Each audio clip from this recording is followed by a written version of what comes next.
안녕하십니까? 러시아의 크레물린 상공에서 발생한 드론 공격에 대해 알아보겠습니다. 러시아 권력 중심부인 크레물린궁이 외부 공격에 뚫렸다고요?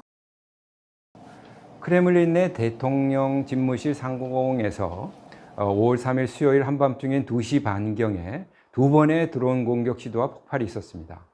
크레물린은 미국의 사주를 받은 우크라이나가 푸틴 대통령을 암살하려고 시도한 것이라고 주장했습니다.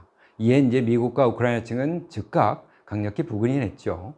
푸틴 대통령은 공격 당시 크레물린궁에 없었기 때문에 다치지는 않았고 러시아의 군 보안 기관에 의해서 투로는 격추되었다고 합니다.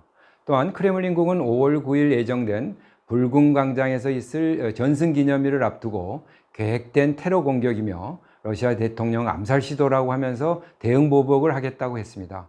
그 후 키이우 등지에 곧바로 미사일 폭격이 있었죠. 어떻게 보도되기 시작했나요? 이 사건을 처음 보여준 것은 러시아계 소셜미디어에서 등장한 것입니다. 그 후에 첫 번째 보도가 12시간 만에 러시아 국영통신사인 타스와 리아를 통해서 크레물린 궁을 인용하며 이루어졌고요. 크레물린 상공에서 트론이 폭발하는 순간을 보여주는 영상에는 그 사이에 SNS를 통해서 널리 유포되었습니다.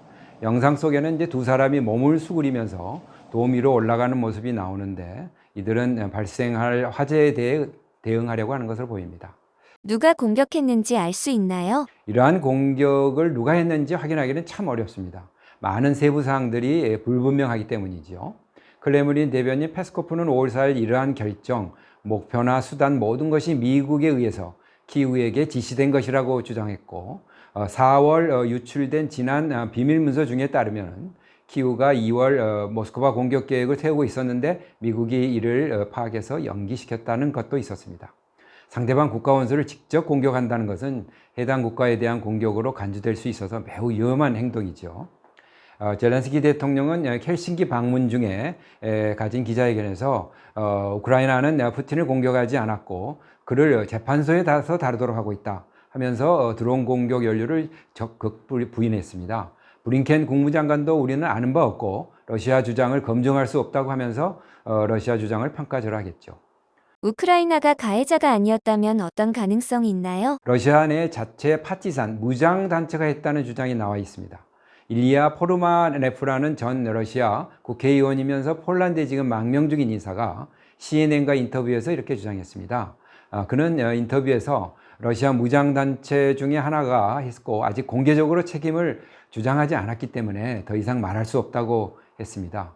그는 2014년 러시아의 크림반도 합병에 반대한 유일한 러시아 의원이었는데 러시아 당국은 그를 테러 용의자로 포함시켜 놓았습니다.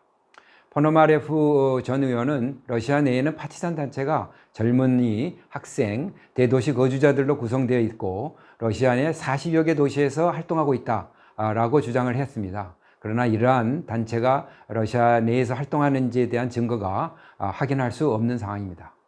크레물린 상공 방공망은 어떤가요? 크레물린궁은 드론을 군의 전자전 체제로 무력화시켰다고 밝혔습니다. 이와 같이 러시아 당국은 전쟁 이후 모스크바나 크레물린 보호를 위해서 여러 급의 방공 체제를 마련해 두고 있습니다.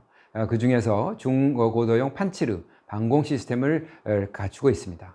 향후 영향은 어떤가요? 러시아 내 극단적인 민족주의 인사들은 드론 공격을 빌미로 확전을 해야 한다 하고 주장하고 있고 미국 연구기관들은 러시아가 우크라이나에 대해서 러시아인들이 개장적이 부정적으로 즉 숭고하게 생각하는 역사적인 전승일까지 위협하는 세력이라는 인식을 강화시켜서 전쟁에 대한 국내 지지를 강화시킬 계기로 삼을 거라고 합니다. 앞으로 러시아가 키이우나 도시에 대해 보복 공격 확대는 물론이고 미러 간의 불신 그리고 러시아와 우크라이나 간 적대감이 더욱 깊어지면서 공방전이 앞으로 더욱 치열해질 것으로 보입니다. 오늘은 이상입니다. 감사합니다.